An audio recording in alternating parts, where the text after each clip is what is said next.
You're listening to Trek FM. Want to join in the conversation and share your thoughts on this episode? Join the Babel Conference, our listeners' discussion group on Facebook. Just type BABEL into the Facebook search field, and we'll look forward to seeing you there. This is Steve Sansweet of Rancho Obi-Wan, and you're listening to the 602 Club.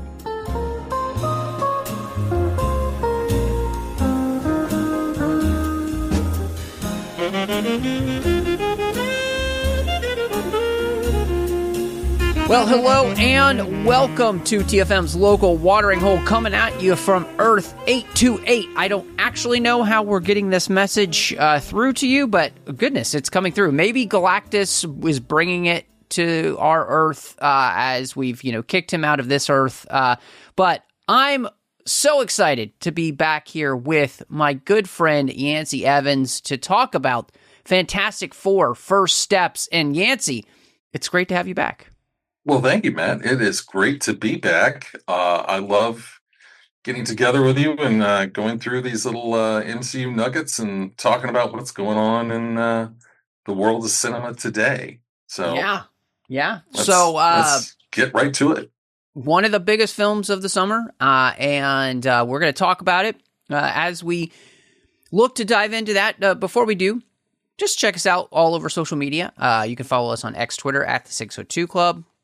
You can find us on Instagram at the 602 Club TFM. So follow us on both places. You can find the entire network on Facebook at facebook.com/TrekFM. You can also find us online at trek.fm. Find all the shows we're doing, and you can support the network over at Patreon at patreon.com/TrekFM. If you like what's happening here, support the show and help support the show in the biggest possible way. Give us a star rating and review over on Apple Podcasts. Help people find the show in that way. Also, did you know that recommending a podcast to a friend or on social media is the best way to grow a podcast audience? So do that for us. So we would really appreciate it. So, Yancy, I was looking back and we kind of had somewhat of a similar conversation with Thunderbolts coming out, right? But I think it's a good conversation to talk about coming into this movie because meta-wise, we already know that what's coming next is the big next thing, which is Avengers Doomsday. And so coming into this, what we've had for Phase 4 for films, and I'm just going to talk about the films. There's a lot of shows, obviously, that have happened, but this is what's come out into cinema. This is what's come out in cinema. We had Black Widow, Shang-Chi, Legend of the Ten Rings, Eternals, Spider-Man No Way Home, Doctor Strange, The Multiverse of Madness, Thor, Love and Thunder, Black Panther, Wakanda Forever. Then we began Phase 5 with Ant-Man and the Wasp, Quantumania, Guardians of the Galaxy 3, The Marvels, Deadpool and Wolverine, Captain America, Brave New World, and of course, Thunderbolts, Asterisk, which just came out this year, as did Brave New World. So, coming into this film, where are you Marvel-wise? And how does it feel like this all maybe kind of connects in any way? Because we know what's coming, I think it's hard to ask the question because as I read that list, there's no cohesion there, really. Yeah. So the thing that's funny is you say, well, without including the TV shows, but unfortunately, half that list requires the viewing of a TV show to kind of get the full concept. Like for example, Doctor Strange and the Multiverse of Madness. You really need to see WandaVision to figure out what the hell is even going on in this film. Sure. The problem with Phase 4 and Phase 5 in particular is what you just said. There's no cohesion whatsoever. There's no through line that you can see where any of this is making any sense. We were going into the whole Kang thing, and then the actor had some personal problems, and that was no more. And to quote the great Jack Nicholson, from Batman, This Town Needs an Enema, and this series needed an enema. It needed some kind of a flush and restart kind of thing. And I think, at least for me, that's kind of where Fantastic Four was a welcome surprise, because it didn't require you to watch anything else. You could just go into it blind and start over. Sure. With the MCU. Now, of course, that the question, of course, is then, well, yeah, there's all this other stuff because it's leading into Doomsday, which requires all this other stuff that you need foreknowledge of. I don't know how that's going to work. I hope it works. I'm just gonna, I'll basically talk about the film with its merits, because it really is such a one-off compared to what Marvel's been doing lately, which that's one of the reasons I enjoyed this film so much. So, yeah, I mean, it's one of those places where, and I think, when I think of coming into this and where we are, Marvel is a victim of its own success and its own rules that it's set up for the universe that it's created, which is everything matters. Right. And it almost feels like the whole Incredibles thing. Well, if everybody's special, nobody's special. And we've gotten to this place where we've had such a glut of characters and stuff that it has become hard to follow any through line as to where we are going. And so, yes, you get to a movie like Fantastic Four where we're talking about in a second, we're literally in another universe it's a different Earth. And so we're not on the same Earth that we've been in, and we're going to tell a story about characters we've never seen before on this Earth that we've been in the whole time. And really, there's going to be almost no acknowledgement of other universes other than a couple of mentions here or there, but they're not pivotal to this story. And so it's one of those places where I almost think Marvel has shot itself in its own foot when it comes to how they've released this film, when they've released this film, and just the way in which phases 4 and 5 have been such a cluster of movies that seem to have little to no relevance to one another, as do the shows. And so, it's a strange place. And so, like you mentioned, one of the things that this movie does is the setting is on Earth 828, which is a reference to Jack Kirby's birthday, who is the creator of the Fantastic Four. And the Fantastic Four, of course, are the family of the MCU, right? I mean, they are the linchpin kind of from way to the beginning. But I wanted to ask you about this setting, because we have this new place we've never been before here. And how does it work to be kind of introduced to these characters on this new Earth? And the biggest part about this new Earth is it's very different than the one that we've been on for so long. This is like Tomorrowland on steroids. If you've seen that Disney film, we basically are introduced to a world that is run by an authoritarian techno-utopian futurism foundation in the Future Foundation, which is run by the Fantastic Four, because, they have powers, so we'll hand them the keys the entire Earth. What do you think of this setting? Because it is a massive part of the film, and yet it is barely paid attention to in some ways. I think in the film. There's two aspects to this. I think one, the vibe that this film is very much going for is this retro futuristic vibe that came out of the 50s. It was primarily based out of what NASA was doing and what we were doing with the space program, and where we were going to go, and that science would ultimately be the solution to all the world's problems. That continued into themes through Star Trek, that if we just got smart enough and the world got it together and there was enough science, we could figure out all of humanity's problems. Yeah, exactly. And we would have no more wars. We'd have no more starvation. Everything would be grand. I had no problems with that because that is kind of the future that Jack Kirby originally presents in the comics. That's kind of it's this hopeful ideal. It's like it's like the 1960s, but if the Jetsons lived in the 1960s. So the technology is way more advanced than what we had at the time. Um, so I found that kind of cute and humorous. It does in a contemporary world, it does raise some questions because we have lived in this world where science has been so almost imperial in its way it can crush people and their own independence. So yeah, that does.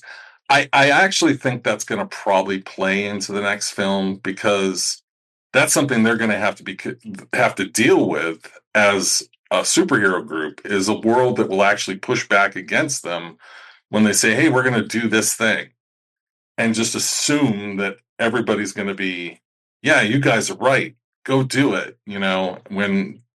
So I think that's something that's going to probably play a part of the story going forward.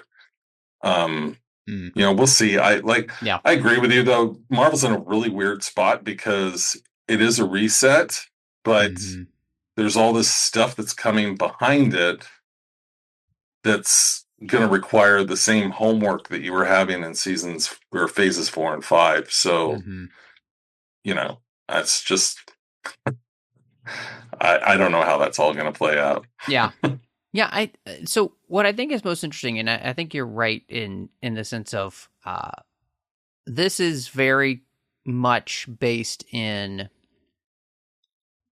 the thought process of somebody like Jack Kirby when he's creating this, the vibe of the time, right? And the idea of there being a techno-utopian futurism that's going to save us, technology and science are going to save us.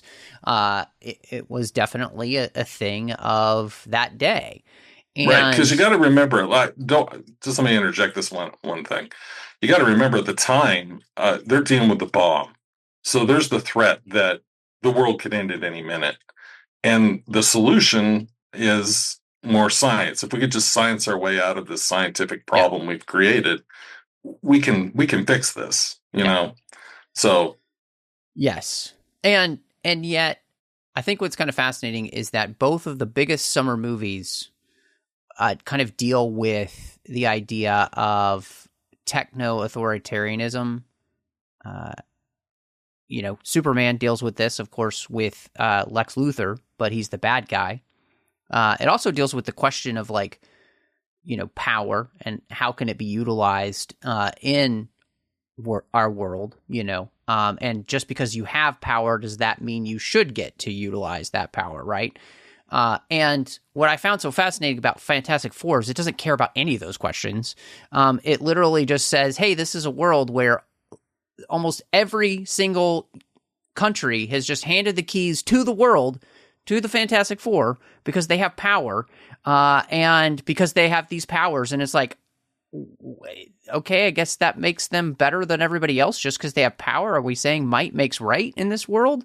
And we actually see it being utilized kind of indiscriminately by Mr. Fantastic when he just decides, I'm going to baby-proof the world, so I'm going to start rounding up all the criminals with no due process with my future robots. It's like there are all these things that are actually really troubling about the film, and yet they never have any time to answer. Hold on one second. Go ahead. Sure. I'm just going to say, I don't think we'll ever get any answers to this because they're going to come to our world or our universe, and their world is not going to necessarily matter anymore. And so there's a sense to me with this, as much as I enjoyed being in a world where I can just jump into it, it's this movie just raised so many questions that I had no desire to answer or deal with that I was just frustrated. And I wanted there to be a little bit more dealing with the reality of the things that they're creating in this universe. And on top of that, I think a big part of this is that the movie is going at such a breakneck speed to be done in an hour and 55 minutes that we're not giving adequate time to just about anything really in the movie, because most of this movie is really told in just big montages instead of a lot of really well-crafted scenes about characters. And so to me, those are some of my, like, the setting just is one of those places where it's given to us and it's never really paid attention to as if it's important. And I was just really frustrated by that, because it's actually kind of a terrifying setup, if you ask me. Well, I disagree, because I think the primary themes of the film are family. Like, specifically the scene where he's trying to baby-proof the world. He does get called out by his wife and the other teammates that yeah, but they don't stop him from doing it, and neither does anybody else in the world. Right, you're about to enter a world where you have no control over everything, so you need to stop this, because you can't. You can't control that. So I think I don't think it was trying to tell those kinds of themes as much as it was trying to tell the themes of a family and its internal struggles, and there's a lot of that throughout the film.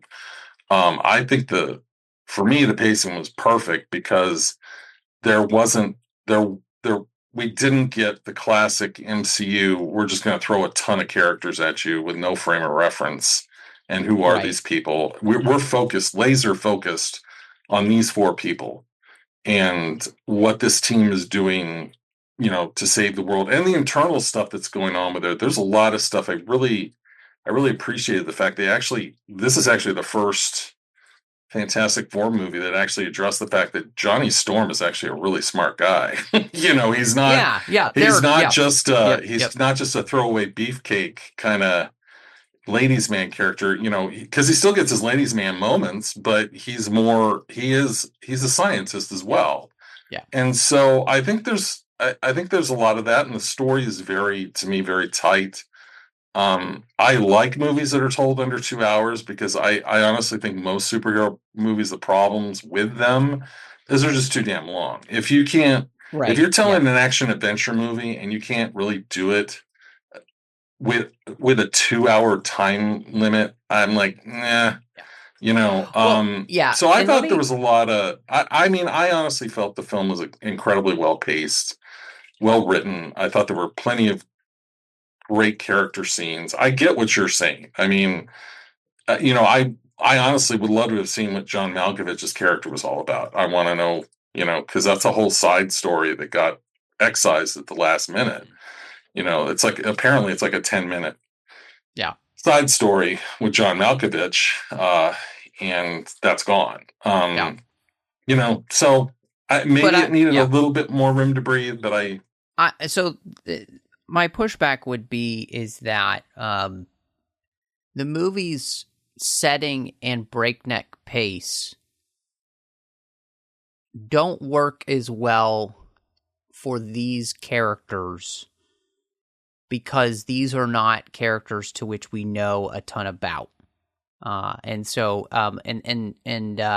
These are not characters like Superman, right? Where everybody knows the story, kind of like, just because it's so ingrained in our culture. The Fantastic Four is not that way. And I think there are places where they kind of skip over a lot of really kind of very important character moments in just, again, in a montage type setting.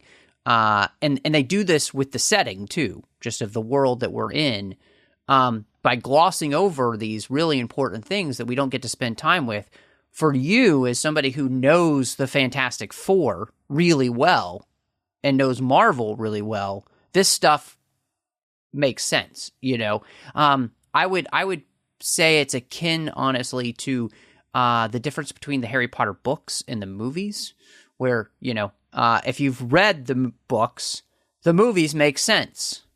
But if you actually watch the movies without reading the books, it doesn't make as much sense, actually, story-wise, because there's a lot of stuff that's important that's kind of missing. And that would be my argument here, is that this movie actually needed a little bit more time just for the introduction of who these characters are and their world, to make me actually care about it as somebody who doesn't know the Fantastic Four outside of the few movies that I've seen. And you can do that setup in Superman, like James Gunn did this summer, at a breakneck speed, and people can follow along very easily because everybody knows that story. You can't just drop people in this way. And that's one of the things I think, the original Marvel films, starting with Iron Man, Iron Man's a C-list character at that point, and they make him basically an A-lister, but they also make you care about him by bringing you his full arc in that movie. I felt like, as somebody who doesn't necessarily know the Marvel universe as well, I would like to have had, I'm not asking for 30 more minutes, right? You can do a lot in 10 minutes on film. So I think that if we had just maybe had 10 more minutes to be able to be with these characters, I believe it would have been more helpful. And it would also have been more helpful for just even the setting. Well, I tend to think of this, to me, this film feels more like a phase 1 movie, because it gets to the point with they could have relitigated the origin story of the Fantastic Four.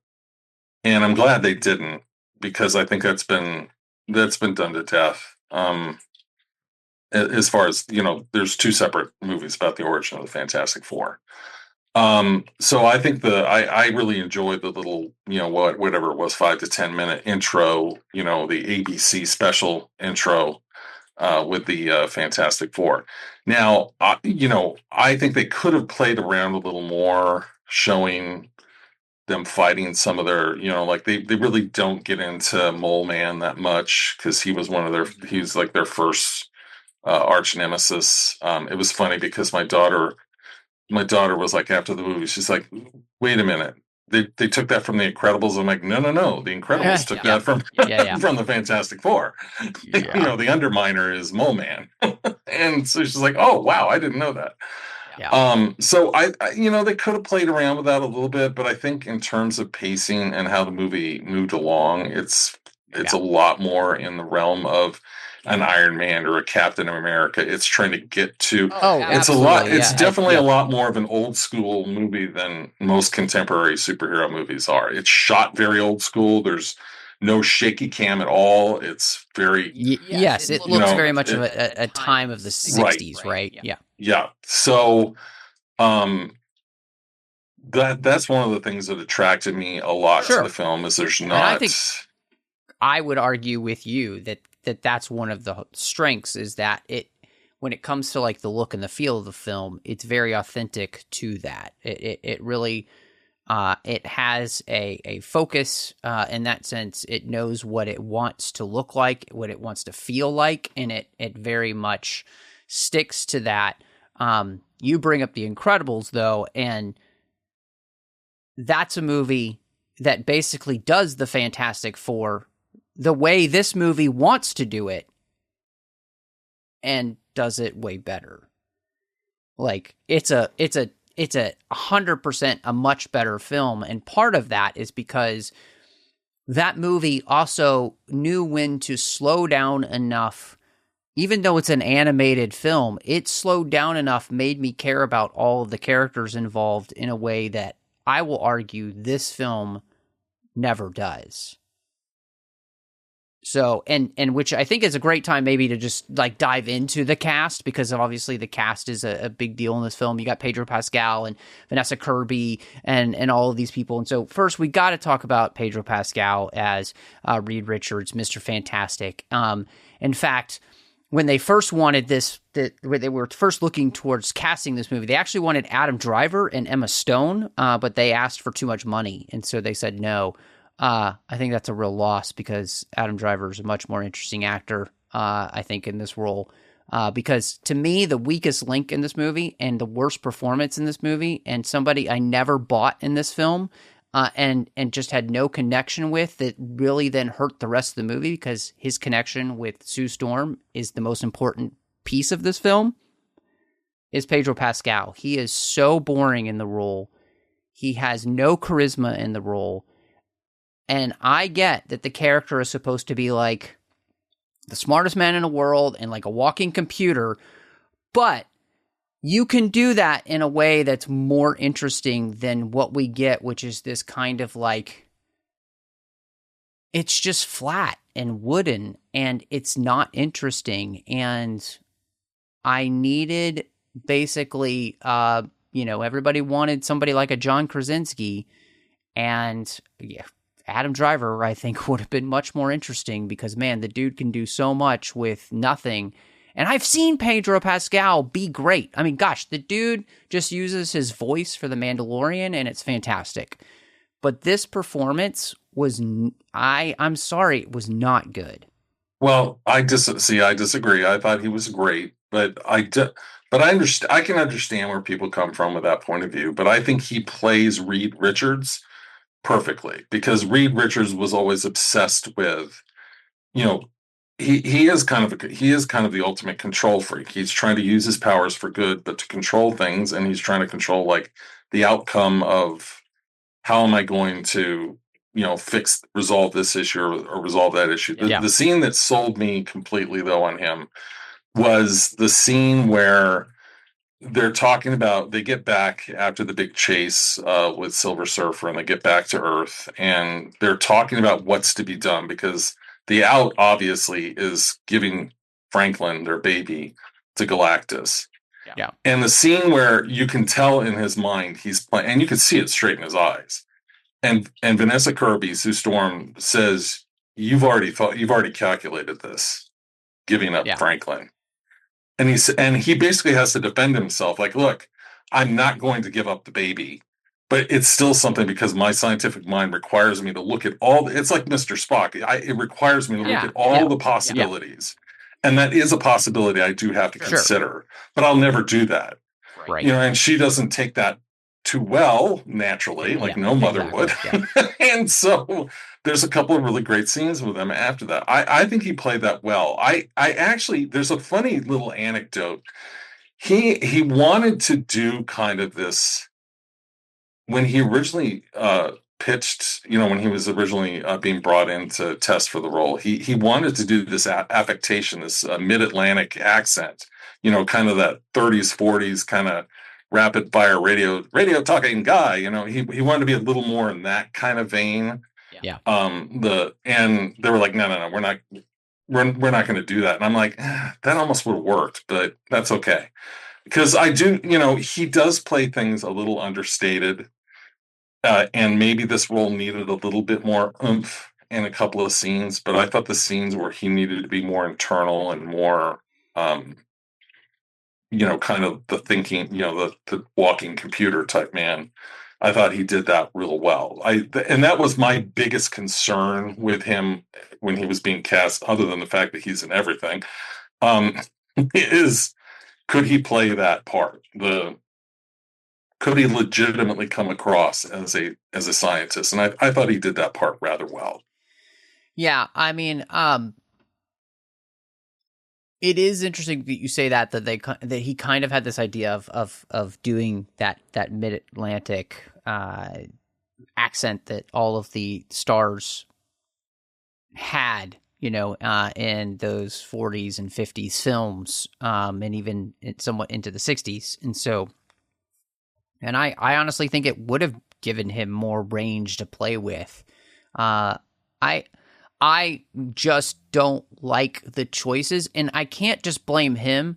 Honestly, I'm going to blame the director for not allowing him to play with the role more. And because you can play what he's being asked to play, but you can do it more charismatically. And obviously, we've seen Pedro Pascal be charismatic, right?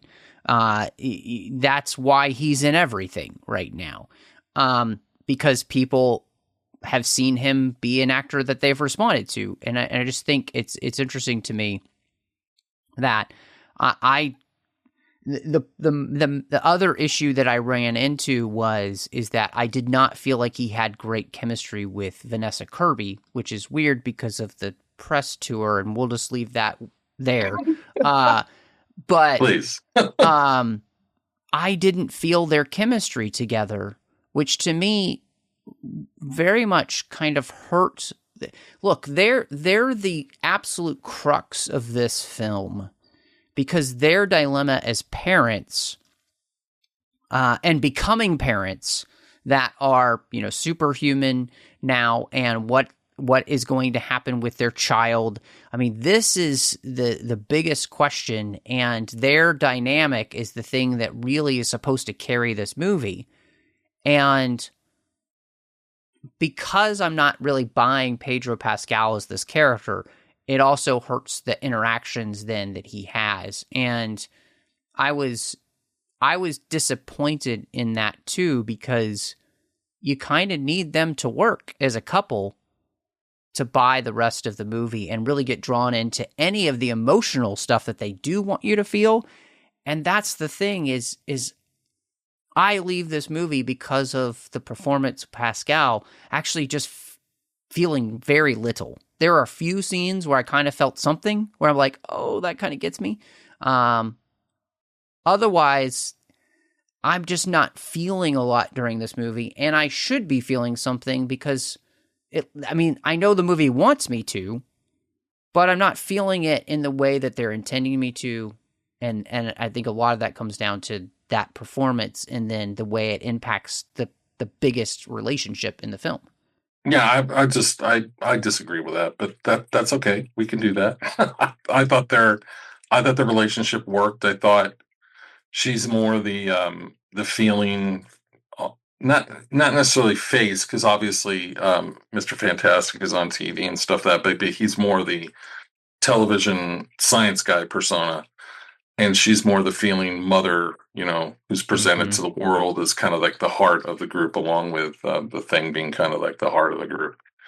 And I thought they had really good chemistry. I thought there were a couple of scenes in particular where their relationship worked real well. I loved their performances in the scene where she's giving birth. I thought it was great watching him vacillate between panic of all these things he's having to do simultaneously. I think he had to do like 3 things at once, use his powers to do various things on the ship, along with holding down his wife, because she didn't want to be strapped down by, by belts and stuff like that. And so I thought they had a great chemistry, but it is a different kind of thing than you see a lot in, but that, I think it's a nature of the characters. I really do. So, yeah, I think, but Vanessa Kirby was fantastic. She was really I agree. good. I'm glad you feel that way, because I felt like she did a really good job in the movie. I felt like that she really portrayed this woman who obviously has incredible powers, right? And yet at the same time, is a woman who is devoted to motherhood and her child. I mean, I just absolutely loved the way in which the movie has this beautiful message of life, as we, get to see the baby in the womb. I mean, what an incredible thing to see on screen. I mean, that's the place where I was really having emotions, is those moments, and that she is, willing to do whatever it takes to protect her family and her child, I thought was phenomenal, right? And so, there's a great line I think she has where she says, I don't know how it was phrased. I wouldn't. She basically phrases that she would basically do anything for her child, but she wouldn't. Yep. She wouldn't give up her child for the sake of the world, but she wouldn't give up on the world for the sake of her child. Yeah. Which I thought was just a fantastic message. Yeah, and I thought it was it was really well said. That was probably one of the best lines of the film. And so, but no, I think she's really great, and I really liked her performance in the film. And that's the thing where I wish that she felt more connected than to the person that she's supposed to feel the most connected to in the movie. And again, I think that just comes back to them kind of pulling back Pascal from having charisma we know he can have, for maybe a fear that he's going to come off as, I don't know, whatever. So, but even Moss-Bachrach playing Ben Grimm was great. And unfortunately, the Thing gets nothing to do in the movie. I wanted him to have one more scene with Natasha Lyonne. I Yes. really needed one more scene with them because they got it there, but they didn't go all the way. But yeah, that was one scene I think we could have used a little more of. He doesn't really get to use his powers much until the end of the film. So, and obviously in the opening when he's doing when they're doing the montage of their origin story. So, but that's also kind of, again, that's kind of the thing in the comic. He doesn't really thing out, to use the Hulk term. He doesn't really do clobbering time until it's absolutely needed. So, because he is kind of more of a gentle giant type character. So, but I actually would have liked to have seen one more scene with him and Natasha Lyonne because they established that thing, and it was just like, I want a little bit more. Yeah. It's like he's really good in the role, and I think the thing that really comes across in the Betrayal is he sells the sorrow of being the Thing and not being a normal human being who truly is in love with this woman. And I think it's interesting too of them portraying kind of his Jewish heritage as well, going to synagogue. This is one of the places where I think the movie does a disservice to one of its characters by not giving adequate time to more character development, because he really has those moments where you're just wanting them to take it to the next level. And in another movie, they would take it to the next level because they would maybe even give 5 more minutes of screen time to this character to do that. And you could have done that. It's not like anybody's going to say no to 5 more minutes of Fantastic Four, And so, yeah, I was sad about that. And the other, you mentioned earlier, but Joseph Quinn as Johnny Storm, allowing that character to have full dimensions as a character and not just be the hottie snack. Yeah, so that was great. that was actually one of the castings I was the most worried about when they announced him. I was like, okay, he's a good actor, but I just can't see him as Johnny Storm.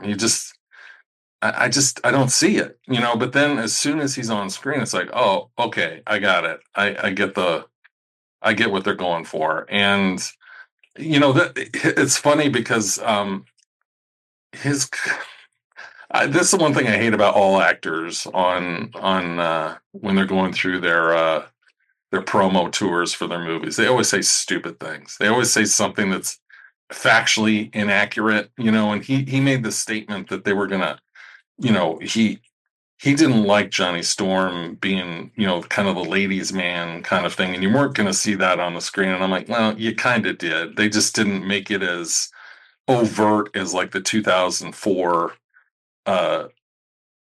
Fantastic Four, which is completely fine because I thought the 2004 version was a little too much. It's just like, yeah, okay, you've made Chris Evans out to be kind of a Nimrod, and that's not the character. So I thought he really just nailed it, though, and I loved him having that huge moment where he's able to translate the Silver Surfer's language and speak to her. That was just that was great stuff. Yeah, I agree too, because the other character that I think they really made something of is Shia with Julia Garner playing the Silver Surfer, and they give you this character, of course, who's made the decision in some ways that Storm and Fantastic are faced with, right? Are you going to give something up for the salvation of your world? And so the performance is great, and this is one of the places where the effects always work, which is good because you need her to feel very real as a character, and she always does, which is great. And so, yeah, great performance by her. Yeah, she was fantastic. I love that whole subplot, and frankly, the I haven't seen. I can't even recall the last time I saw as good an action scene in a Marvel movie as the chase scene with the Silver Surfer and the Fantastic Four. That with the Michael Giacchino score and just the rapid fire cutting back and forth and the stakes just continually going higher and higher and higher. It was a great little sequence. Yeah, I mean, let's talk about then real quick with the action and the effects. I agree that the action itself is kind of well thought out for the most part, and does feel very different in that sense than a lot of Marvel movies recently. It's more exciting, it's more interesting, it's more visually appealing for the most part. I think that for me, this movie, though, does suffer from the fact that the effects themselves are not always consistent.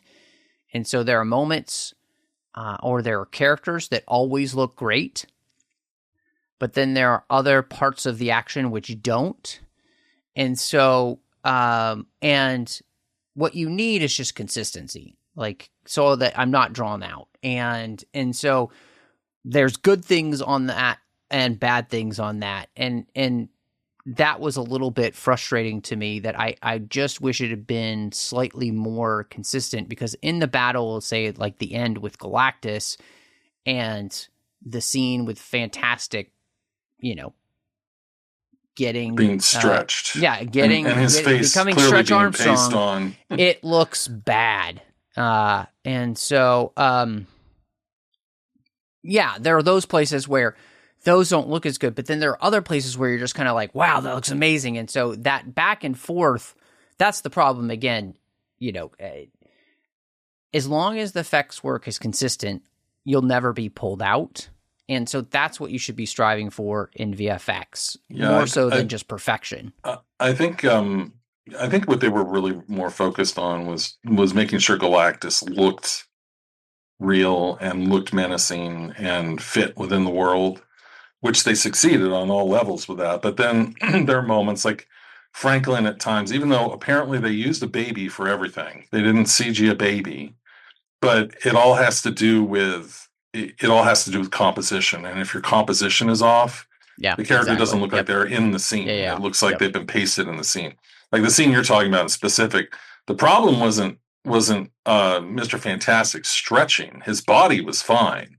It was the pasting on of Pedro Pascal's face and a stretched out version that didn't look like that was part of his body. It looked like somebody put that in at the end. It's like copy paste. There we go. Yeah, there's his face being stretched.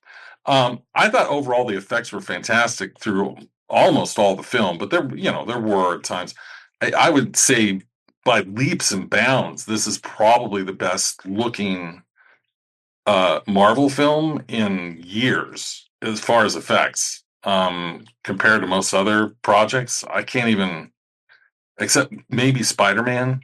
I mean, I wouldn't say I would say that's probably like the best looking in maybe the last 2 years, because Guardians of the Galaxy 3 looks amazing. Yeah, that looked good. I mean, and partly because more than most directors these days, James Gunn knows exactly what he wants from the action and plans accordingly while they're shooting, and is then able to tell the VFX way ahead of time, this is what I want, this is what I'm looking for, which is why, regardless of whether or not the movie looks perfect, it always looks consistent, because the VFX team has enough time to be able to work on it to create that consistency.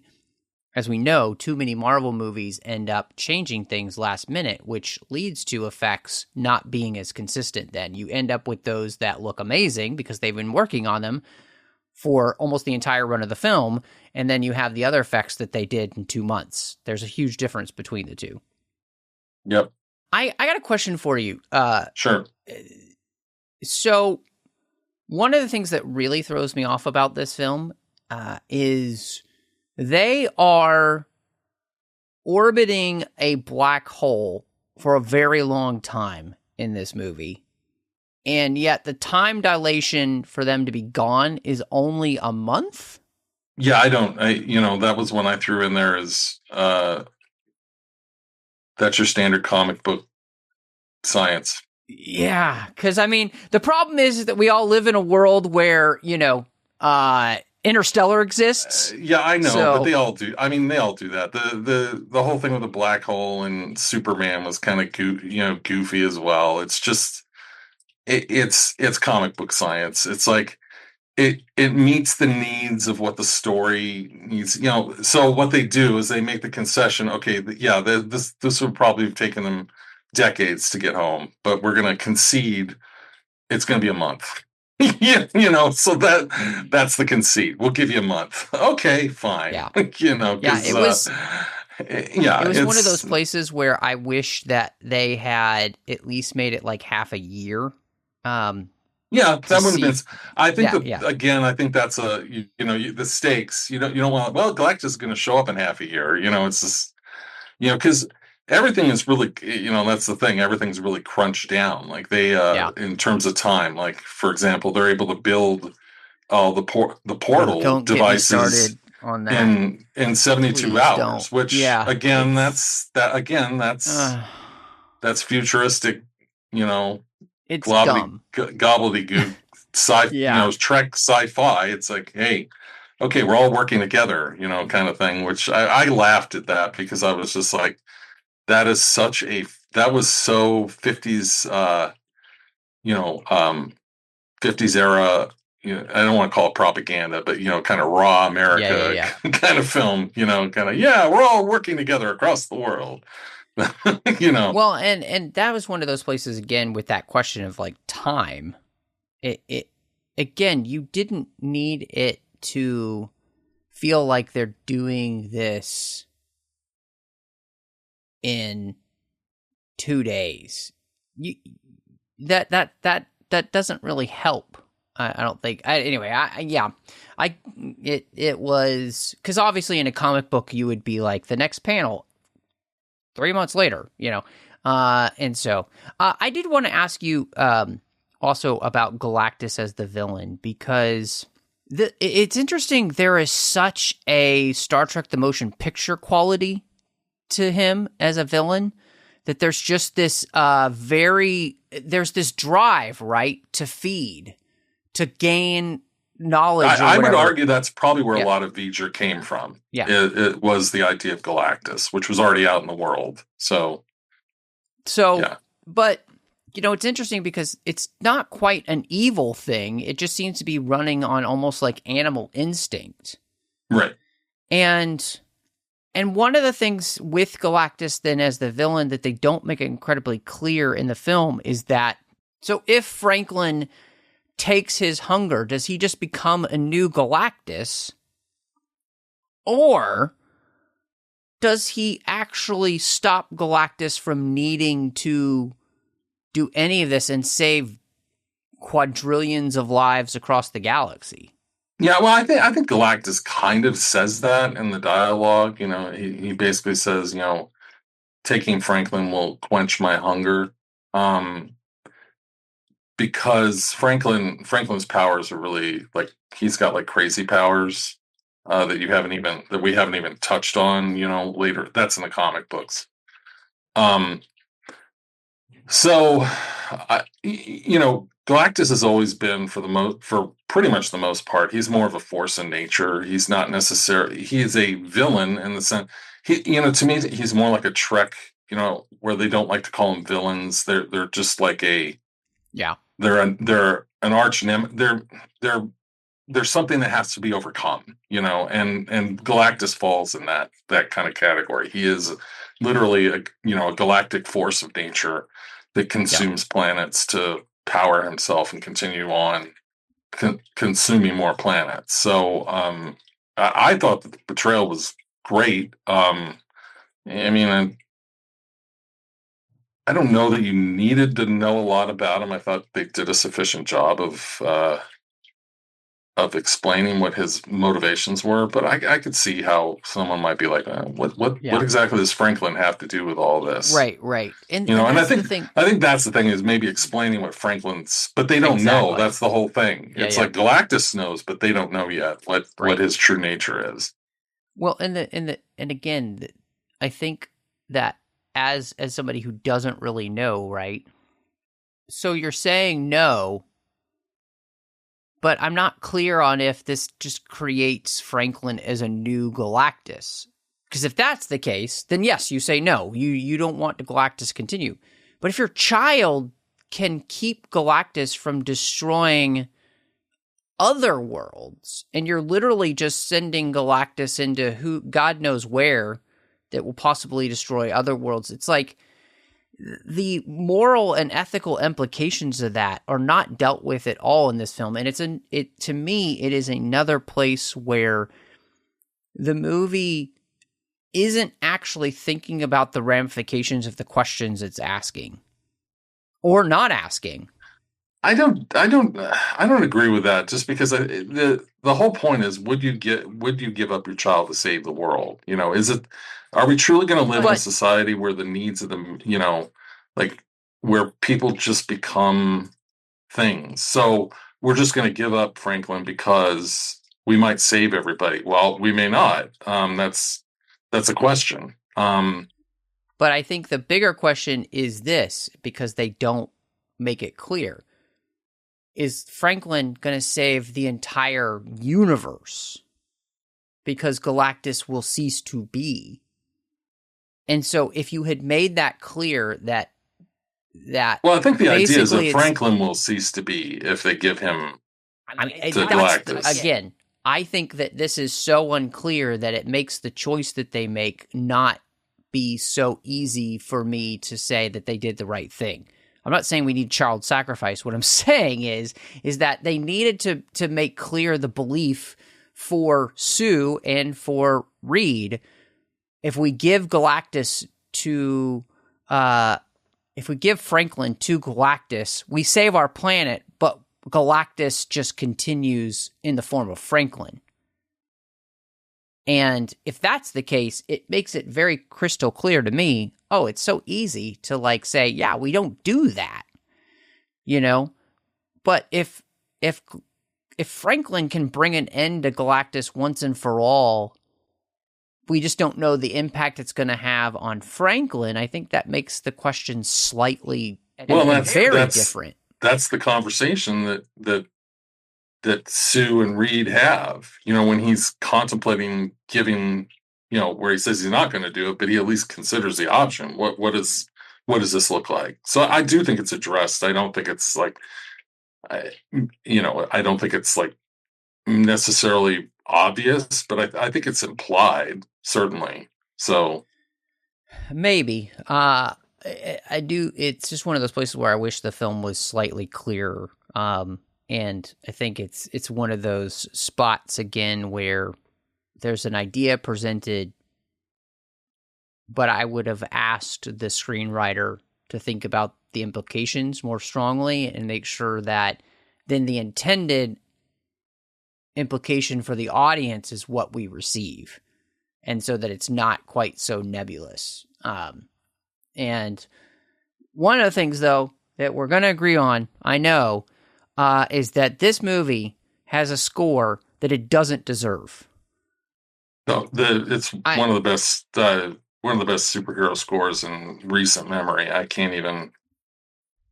But that's Michael Giacchino. He pretty much always delivers. If he's associated with a project, for the most part, yeah, it's going to be good. So it's great. And the funny part is if you go and listen to the score for Tomorrowland. And then you listen to this score. It's all over the place. It's very, very similar. But the music. I honestly only had one complaint about the score of the film, and you know what it was? It wasn't the score. It was the end credits. I hated the song that they put at the end of the end credits. Choice? I wanted for any of the geeks out there who listen to the soundtrack, they have a Herbie's Lullaby. I wanted that instead of the stupid song because you at least hear parts of Herbie's Lullaby in the movie, and that would have been funny. That would have been a good little comic interlude from for the end credits sequence. I would have enjoyed that quite a bit. Can we quickly just mention how wasted Herbie is as a character? He does literally nothing in the film. I was like, I was hoping that there would be something more to him, but it was just more like, I don't know. I that's how he is. I mean, he helps Reed, and he's kind of like there, that's what he does. Now, in the funny thing is, I think it was 1980, there was a cartoon series, and this would actually introduced Herbie. He actually replaced Johnny Storm because it was cheaper to illustrate a robot than it was to illustrate a flame guy. So they got rid of Johnny Storm and replaced him with Herbie. So that's who yeah. But that was, the days of, shows like Flash Gordon and Star Trek and Scooby-Doo, where they're clearly using the same art over and over, like the same chase over and over, just changing the background and stuff like that. So where do we stand by the end? Because the mid-credit sequence obviously connects us with the fact that the next film is Doomsday, and Dr. Doom being there talking to Franklin. I don't know. I honestly don't know, because what screwed it all up for me is, okay, so the Thunderbolts end credit sequence. Are we going to see at the beginning of Doomsday? Is it going to take place on 828, and then we go, and then the Fantastic Four has to escape to the New Earth, and that's where we catch up? I don't know. That's part of the reason why I wish they would stick to more of the old school Phase 1 mid and post credit scenes, where there might be something that led directly to the next movie, but for the most part, it's just a cute little anecdotal scene, that's not the really best one ever. So you stayed through the credits, and yes, that's the problem though. Is it's Thunderbolts. Now that was directed by the Russo brothers, that post credit scene, and they're directing Doomsday. Do those lead right into one another? I don't know. This is Beauty and the Beast. Flowers, chocolates, promises you don't intend to keep. Yeah, exactly. I mean, that's what's happened with so many of these. There's so many things, so many storylines we've forgotten about in these post-credit scenes. I would love to do a video just covering all the unfulfilled promises. You have 47 hours of time on your hands? Yeah, exactly.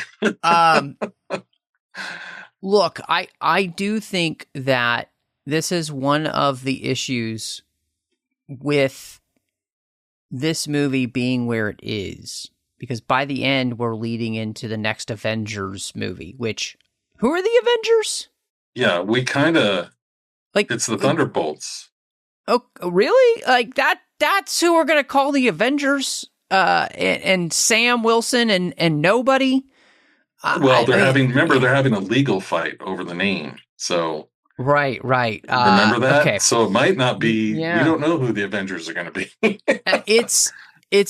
We're in a place where it doesn't really make a lot of sense that we're diving into Doomsday next, because I feel there's no cohesion as to why we would be getting to Avengers Doomsday next when I don't even know who the Avengers I'm supposed to care about are. And so that's a really interesting thing. And so I think where we stand by the end of this is in a place of, my contention is that you should have ended this with Endgame and then allowed Fantastic Four to be the thing that catapulted us into a new universe. Yeah, I don't disagree with that. I don't. I think the problem, and this is a problem that, and it's not exclusive to Marvel or, to Disney. This is also a problem that Warner Brothers has with DC, is there's just too much content out there that it's like, now DC has the advantage of that they're resetting everything and they're starting over from scratch. But the fact of the matter is, since Endgame, DC has also released a grand total of nearly 35 films and TV projects. And that's not even including the 30 DC animated studio films, which I don't count those because those are more for the hardcore geeks, that want to watch Sons of Superman or, something like that. And it's all just so much noise. And you're starting to see it with the international box office returns on all these films. It's just that I think we're reaching an apex point where I don't know that outside of like stunt type films, like Daredevil, or not Daredevil, Deadpool and Wolverine, or Avengers Doomsday, where it's like you get the whole gang back together kind of films. I don't know that what these studios are going to do with these projects going forward, because there's so much money on the line, and Marvel's in a not a great place, because they needed to soft reset everything after Endgame and take a pause, even just a year. But everybody's afraid of that, and in Disney's mind, streaming was going to fix everything, and then within 2-3 years, here we are. Streaming's not fixing everything, so you got to keep. It's kind of you got to keep going. You got to keep going until the wheels fall off, kind of thing. One of the things that I think in this discussion about where we stand at the end, and just like, the state of the genre, I think that one of the lessons that I think we've learned from the Marvel cinematic universe, and what it can teach us, is that you have to be very careful about creating a plan and sticking to it, and doing that and announcing projects. So you do that at the expense of finished scripts and quality. And so part of that, I think, is this. It comes down to kind of the difference between what we got with the prequel era and then what we got with the sequel era of Star Wars, right? Which was, you just rush through everything, you barely think about it, you have no plan, and you just do it, which is the sequel era. The prequels, George Lucas taking his time, making a film, and then 3 years later, the next film will come out. So that first film gives you the reaction, it all that stuff. And so that's what's interesting, I think, about the state of the genre, is that when you were looking at the shift of what's happening, where the thought of a film making $1 billion because the overseas market is just as big as the domestic market, that's changed. And so what you have to be doing then is making sure that the film is going to get the word of mouth that's going to draw people to the theater, which is the thing that I think, at least from what we've seen so far, James Gunn did take from his time at Marvel and is looking to institute with DC, which is to say, we're only going to do movies with finished scripts that we actually think are worthy of being produced. And if it's not working in the pre-production, we just cancel it, which they have done. And we're not doing 15 series and 3 films a year. But the problem, even James Gunn's falling into this trap again, though, because at San Diego Comic-Con, he said the plan is 2 films a year, 2 TV shows a year, 2 animated shows a year, and then 2 of these, the DC animated studios films. I'm just like, that we're starting to get right back where we were before. Well, so the problem for Marvel, frankly, is that they've released products out of order because stuff was supposed to release before this thing, and so they had to kill the original end-credit scene, which was going to lead into the next film. And now they filmed something that maybe relates to the next film, or maybe it doesn't, because we don't know. Do I think anything's going to come of the post-credit scene from Captain America: Brave New World? No, I don't think anything's going to come of that scene at all in any film, in any project. Right. It was just a scene. Well, and that's a problem. and that's the difference, though, because at least with James Gunn can say that, but what we're actually seeing is They only have 2 films in production right now. And that's because, and they weren't the choice in the sense of like, well, we have to do these movies because they are part of the story. It was like, hey, this Clayface horror film came in and we just thought the script was so good. We're like, we got to do this. Supergirl comes in. They love the script. They think we have to do this film next because it's ready. It's great. We think it's going to be good. You know, they're working on other projects in the sense that of things that they would like to see happen. But those, so far, if the trend follows, they won't do those projects until they think the script is good because they had things already in the works that they were like, no, that's just not working. And it's going to make everybody look bad if we keep continuing with it. So we just killed it. And so that's, I think, look, if in the era that we're in, I think, and where we stand in the end, the lesson that should be learned is make good movies and people will go see them. Because word of mouth is what drives people to the theaters more than anything else these days, because so many people are turned off by Rotten Tomatoes and all this stuff. We don't believe any of that anymore. It's all bought for. So if a friend, though, that I trust says, hey, that movie was good, I mean, goodness, that's what got my wife and I to go see Mad Max Fury Road back in the day, because everybody was raving about it, critics and my friends. So that's what you need to have happen. Yeah, and I think the big lesson, I mean, for me at least with Marvel, they really need to go back to the formula, and I think this film kind of goes there, but I don't know what's going to happen down the road. The formula that worked for phases 1 and 2, which were these films that were, they weren't necessarily, the films could stand on their own. Like if you didn't see, Thor or Thor Dark World, it didn't kill your enjoyment of, the next film because you didn't know everything. But everything now is so, especially with Marvel, is so interlocked with one another. It's like you have to see the next thing. Otherwise, you're kind of hosed.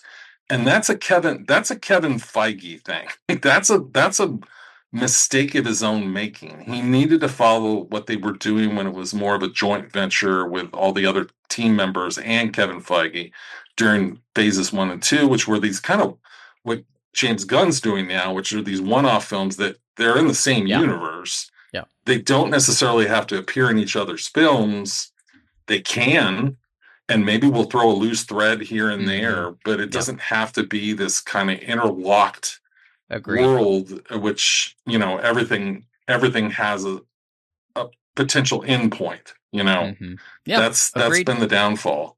So, so it's going to be really fascinating just to kind of see what happens. And, again, this summer was such an interesting kind of cauldron to throw everything into because, we had the beginning of the DCU and then we have this Marvel film kind of trying to kick off the next big phase of what's going to happen. And so how they do at the box office and all this stuff and the reviews they get and what do people think about it and all that stuff, that's really interesting fodder. And what makes it interesting is because we're at this place where the genre itself is at a crossroads, right? And we have to figure out really a new way of doing things because we can't just bank on the fact that we're going to get the same amount of box office overseas as we're going to get domestically. And we're going to have to kind of go back in many ways to a almost 90s, early 2000s type of box office where if a film makes, $500-600 million, dude, that is a huge hit. That's what we're looking for. And that's where, you're going to have to be much more careful with the money. You're going to have to be, and this is where it comes in too.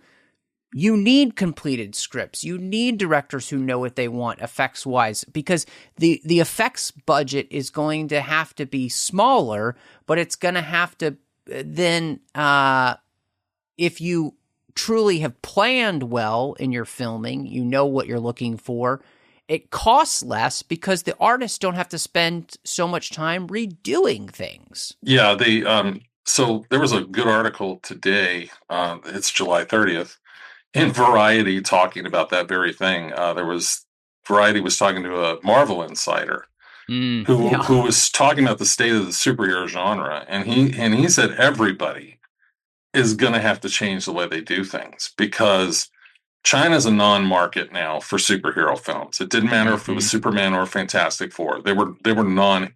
It was a non-entity. It's also the same thing in Japan. Both films are playing poorly in Japan. Yep.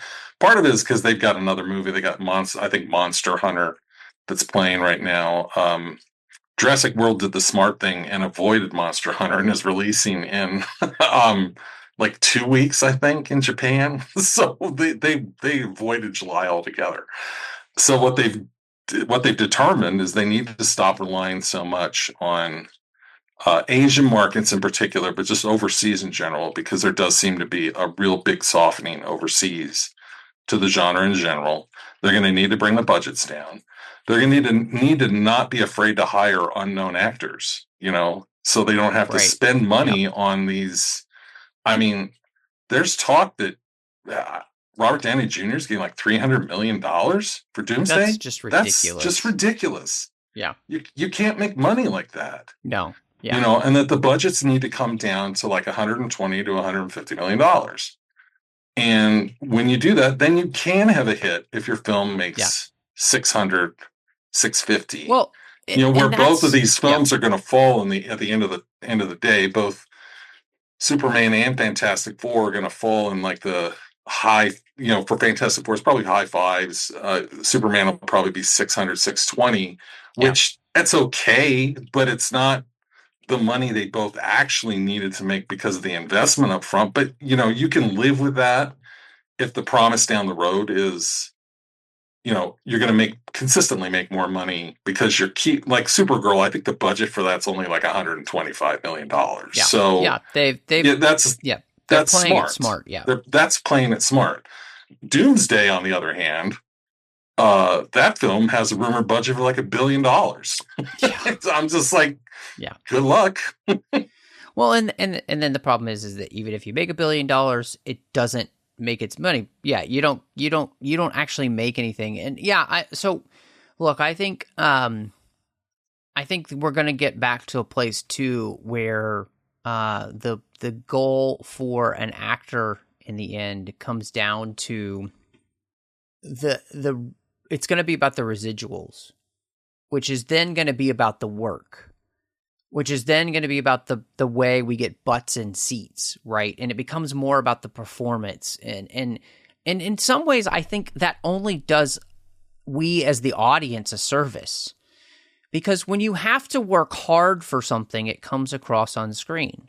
When you just feel like it's owed to you, it doesn't come across on screen, right? And so I think that only will do good things for us as the audience, which then in turn is actually going to be the thing that drives people to want to see these things, because everybody's going to tell them, hey, you got to see this and you got to see it on the biggest screen possible. Well, and the one great thing about this is by forcing these budgets to get lower, you actually may force writers and directors to come up with better ideas for stories that are smaller, that aren't necessarily these big end of the world, cities falling to the ground kind of thing, where it's more of a simple, like, I would love to see a Superman movie that's a little more down to earth and, a little bit more with his relationship with Lois and his family, and a much more kind of intimate kind of Superman movie. I'd like to see, a Spider-Man movie that's now this is allegedly the rumor, that's a little more of a street level story. It's not so much a big, spectacular, big things exploding on screen kind of Superman movie. And that may be one of the benefits of this need to course correct, is that we may get more of a variety of stories versus what we're kind of getting now, which is all these, because we got to put this budget on the screen. It's the old axiom from Star Trek, the motion picture, when Robert Wise was trying to make this small kind of intimate character driven story, and Paramount's continually telling them, no, you cut that. We need this big thing on the screen because we paid all this money for the special effects. So, Yeah, no, I mean, it's going to be, obviously this has been a big conversation here at the end of the podcast, but I think it's an important one because this is where we are as fans, right? And if you're listening to this podcast, obviously you're a fan of these type of films. You're in the know, right, about a lot of the stuff that's going on behind the scenes. And, you know, we've been doing this for the last 20 years of these universes, and we've reached this kind of like zenith point where we're on the other side of the bell curve. And so the goal for these studios is try to find a way back up. And so how do they do that? And that's been the stuff that we've been trying to figure out, just even as audience members. What are going to be the things that drive us to want to get to the theater to see these things? You know, because, you know, when it comes to Marvel just in general, I'm not going to see most of this stuff because I really want to. I'm going to see it because I do this podcast. And I wouldn't say that's a great reason for going to the movies. You know, when it comes to these type of things, you want to be excited about what's coming out. And so with that in mind, Yancy, I am really interested to see where you're going to land with the ratings for Fantastic Four. I am going to give this a very shockingly high 4 or 5. And the reason being is I really thought the story pacing, I thought it was the best representation of the Fantastic Four on the big screen. I thought it nailed all the parts that I needed as a viewer. But more importantly, it did a decent job of functioning as kind of a Marvel reset, albeit a short one. You know, it's a one film reset, let's be real. And then it's back to business as usual. So I thought this was a welcome respite from what has been a really rough couple of years for Marvel. So, you know, I obviously am not as high on the film as you are. And I think for me, you know, when it comes to, when I'm just looking at the list, at least of films, ones that I thought were enjoyable, you know, I was actually really surprised how much I enjoyed Shang-Chi in the Legend of the Ten Rings. I thought that was a great, talk about phase 1 type feel of introducing a character. Obviously No Way Home is in a league of its own in the sense of what it did. I thought Multiverse of Madness was really interesting, honestly. And then really the only other film that I've enjoyed was Guardians of the Galaxy 3. And so coming into this one, I was very much hopeful that I would like this movie. And to me, I hate saying this, but I think this movie needed the scriptwriters to go through a few more iterations of the script to streamline some things and or make things more understandable, especially to those who don't understand these characters, especially since we're skipping over large portions of the story that make these characters who they are. And I think that casting needed to be better, and or you needed the director to allow Pedro Pascal more freedom in his performance. And so with all of that in mind, this is not a bad film.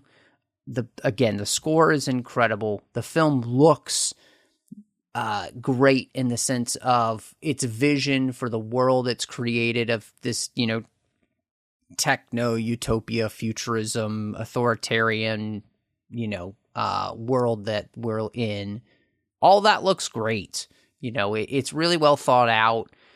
It feels very real in that sense. So there's a lot to like about this movie, but I think the problem is that when I come away from it, it feels just aggressively fine, which is what a lot of Marvel movies have felt like recently. Thunderbolts was in many ways the same way. It's aggressively fine. This one is better than Thunderbolts, but I'm gonna land at a 3 out of 5. And so that's not a terrible rating. Obviously, it's better than average. It's just it's lacking what I think it really needed, which is really true heart-rending emotional moments that drive you into these characters in a way that makes you really love them and be on their side and like, yeah. So, I guess we'll be back in Marvel for Avengers Doomsday. It's actually Spider-Man is the next movie. No. Yes, it's July 31st. It's the Spider-Man movie that just went into production yesterday, I think. Really? That gets, because Doomsday got moved to November, December. So they've switched places, is what you're saying. Yeah. Okay. It looks like it. So interesting. So that's interesting. And obviously the thing that raises some questions is they interviewed Mystique because she's in the movie, Rebecca Romijn. Yeah. And she said that she finished their shooting, but she said she didn't know if she was coming back because they're still writing the script. I'm like, boy. What? You've been shooting for 2 months. How is this possible? Yeah. So that's really interesting because it was my thought and understanding that Doomsday was next, but Brand New Day is next. Okay. All right. Well, we'll see how that goes. But thank you so much for everyone for joining us. Yancy, if people wanted to find you somewhere on the interwebs and talk more Marvel or see what else is going on with you, where would they reach out to you? Yeah, they could find my Twitter handle is Galandro1. That's a Star Wars reference to the Han Solo Adventures by Brian Daly. For the initiated. Yes. And also my full name, Yancy Evans, on Facebook. I also have a blog that I every once in a blue moon update. It's called onesaga.wordpress.com. It's about Star Wars, my true love. And so that's where you find me. And sometimes tooling around in the 602 Club. You find me every once in a while. It's so great to have you here. And I'm really glad that we got a chance to do this. It was super fun. But you can find me all over the place under the name MattRacing02. You can also, that would be on social media. So if I'm on that platform, that's the name I'd have. You can also find me, of course, here on the network outside of the 602 Club with all the great Star Trek talk that Chris Jones and I do. We're back to Strange New World Season 3 over on Saddle Up. Plus all the anniversary rewatches we're doing, so please check all those out. Over on the Nerd Party Network, you'll find me 2 shows. One is a completed show about Harry Potter, talking about every single chapter of that series, called Owl Post, and then the great John Mills and I are talking about Star Wars each and every week on Aggressive Negotiations. But thank you so much for doing this. Great show, by the way. Oh, Yancy, come on. Every Star Wars fan should be listening to that show. I appreciate that. We really do have a blast doing that show together, and so I do hope people will check it out. But thank you so much for coming in, and y'all come back now, you hear?